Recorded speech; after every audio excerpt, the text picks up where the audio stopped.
What's up guys, welcome to my video. So guys, hari ni aku nak kongsikan dengan korang tentang kenapa korang ada jumpa earphone atau headphone. Ada yang murah, ada yang mahal.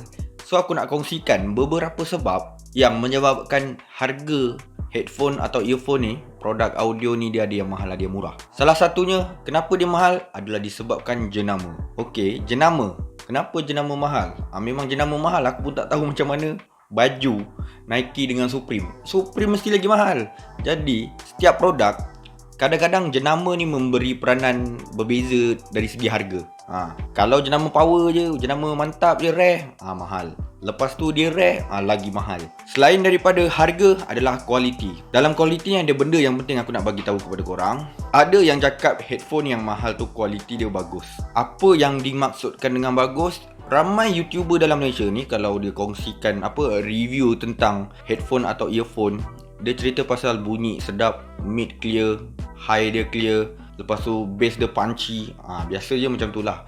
Itu untuk kebanyakan penonton yang mungkin tak mahir dalam audio engineering lah. Jadi korang boleh tengok review macam tu sesuai untuk korang. Tapi untuk sesetengah YouTuber atau sesetengah penonton YouTube ni, macam aku sendiri, aku tak akan pandang pada video. Bukan aku tak pandang lah, maksudnya aku akan tengok video tu tentang review headphone. Cuma dia tak mampu nak beri satu detail yang tepat untuk aku. Sebagai contoh adalah frekuensi. Dalam headphone ni atau earphone ni, dia ada satu spek yang dipanggil frequency range. Ada frequency range yang 50 hingga 10k Hz, ada yang 20 hingga ke 20k Hz.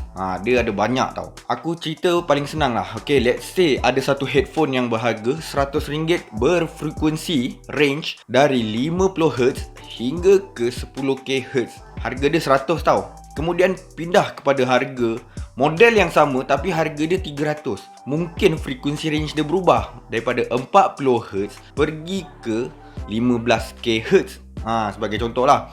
Kemudian dia jumpa lagi harga sampai 2000. Model yang sama, bentuk sama, apa sama, tapi harga 2000. Kenapa sampai 2000? Kemungkinan dia punya frekuensi range adalah 5 Hz hingga ke 40k Hz. Frekuensi range ni memainkan peranan yang besar dalam headphone tau. Mungkin kepada pendengar biasa, pengguna biasa, dia tak penting benda ni. Benda ni tak rasa sangat. Tapi untuk golongan audio engineer ataupun golongan-golongan yang buat music, audio production, mesti pentingkan benda ni. Sangat-sangat mementingkan benda ni. Sebab dia nak mixing, dia nak mengadun bunyi tu ikut selera dia, ikut tekak dia, ikut kehendak penyanyi atau producer ataupun penerbit ataupun pendengar. Jadi dia nak mix bunyi tu, dia nak adun bunyi tu dengan standard. Standard tu macam mana? Maksudnya kalau bass level dia, katalah bass level dia negatif 5dB, pergi hantar lagu ni, hantar bunyi ni kat USA pun dia tunjuk negatif 5dB. Dia nak macam tu. Dia nak ketepatan. Let's say lah, kalau kita buat satu audio yang bunyinya, dia ada bunyi bass pergi hantar kat penonton ataupun kat kawan-kawan lain, kat tempat lain yang menggunakan speaker lain, bunyinya tetap tum, tak ada dia tak nak berbeza. Dia nak hasilkan satu standard. Boleh faham tak? Maksudnya macam kalau kilometer, kita pakai 1 kilometer sama dengan 1000 meter. Hantar kat mana-mana pun kat satu dunia ni, kilometer tetap 1000 meter. 1000 meter, 1 meter tu macam mana? Parat ni. Memang tetap sama, tak akan berubah. Jadi itu yang golongan-golongan yang mahir tentang audio tu nak dengan headphone mahal. Selain tu, frekuensi range ni menyebabkan korang mampu dengar satu frekuensi yang besar. Bukan frekuensi yang besar, dia punya range dia, kadar dia besar. Kalau 50 Hz bunyinya mungkin macam ni. Kalau 5 Hz macam mana?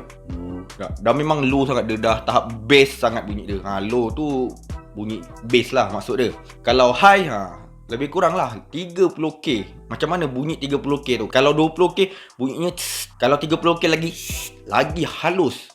Itu bunyi high. Jadi benda-benda ni yang golongan-golongan professional audio ataupun audio engineer nak dalam headphone tu. Kenapa mahal? Itulah sebabnya, salah satu sebabnya. Selain tu, yang lain tu tak penting lah. Mungkin design ke apa, material. Itu kita tak boleh cakap apalah, kita benda yang Siapa-siapa pun akan nampak ini headphone daripada plastik, ini daripada besi. Mestilah, of course lah, besi tu dia ada mahal sikit sebab tahan lasak lah kan. Jadi kenapa YouTuber-YouTuber kat Malaysia cuma cerita benda-benda yang speaker ni sedap, headphone ni sedap, earphone ni sedap? Sebab target audience dia adalah pengguna. Pengguna ni dia biasanya dia nak beli benda tu pakai sedap, sama ada selesa atau bunyi dia sedap. Terpulang, yang penting itu yang penonton nak, itu yang viewer dalam Malaysia ni kebanyakannya tahu. Tapi kalau golongan-golongan audio engineer nak tengok review dalam Malaysia ni tentang produk audio, memang susah sikit lah. Dia nak dapat detail, nak tak nak macam mana, dia kena tengok spek lah. Lepas tu dia belilah, test sendiri, mana yang puas hati, mana yang betul, mana yang salah. Itu baru tahulah. Kalau nak harapkan reviewer dalam Malaysia ni memang tak dapat lah untuk spek-spek yang audio engineer nak tahu. Jadi diorang just buat ikut kehendak viewer diorang. Dia pengguna biasa, viewer diorang ramai pengguna biasa, dan pengguna biasa ni dia nak apa? Dia nak sedap. Detail dia tak mau tahu, yang penting dia pakai sedap, selesa, nampak cantik, nampak mahal, harga bajet, mampu milik. Dah. So guys, itu aku nak kongsikan tentang headphone atau earphone. Kenapa mahal, kenapa murah. So guys, korang rasa headphone apa paling best setakat ni bawah RM1,000? Kongsikan di ruangan komen di bawah. Consider to subscribe, like kalau suka, share kalau guna. I'll see you guys on my next video. Bye.